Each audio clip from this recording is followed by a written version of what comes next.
Abordons les syndromes du comportement imagé. Le but des syndromes du comportement imagé, c'est de coller une image à un comportement afin de mieux se gérer et d'éviter l'escalade. Prenons par exemple le syndrome du bulldog. Le syndrome du bulldog, c'est imaginez que vous prenez une marche avec votre conjoint, il y a un bulldog sur un balcon et vous mettez le pied sur le terrain.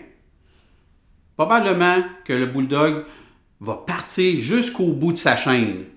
Parce que lui, dans sa tête et dans son scénario, il va rentrer dans ma maison, attaquer mes maîtres, ou briser ma maison, ou casser ma maison. Donc, c'est les scénarios qui nous font souvent réagir.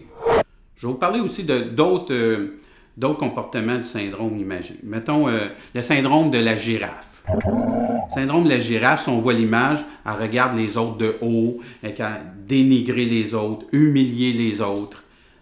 Si on voit cette image-là, ça veut dire qu'on commence à tomber dans le contrôle ou tous les comportements que j'ai énumérés. Il y a aussi le syndrome de la fourmi. Être persévérant, vouloir se mettre en action, changer. C'est tout ça qu'on demande dans un cheminement quand on est en thérapie. C'est pas parce qu'on est petit et on a des difficultés qu'on ne peut pas cheminer.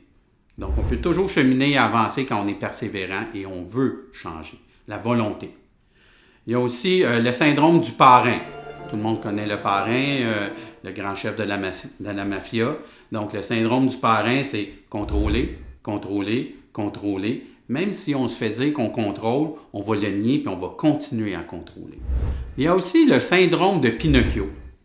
Mentir pour s'en sortir, mentir pour manipuler, mentir pour justifier nos comportements, mentir peu importe la conséquence.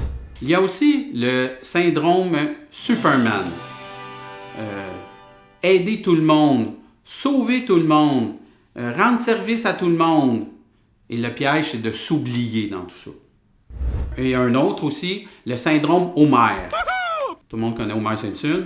Banaliser son comportement, ignorer l'impact de nos gestes, banaliser, justifier.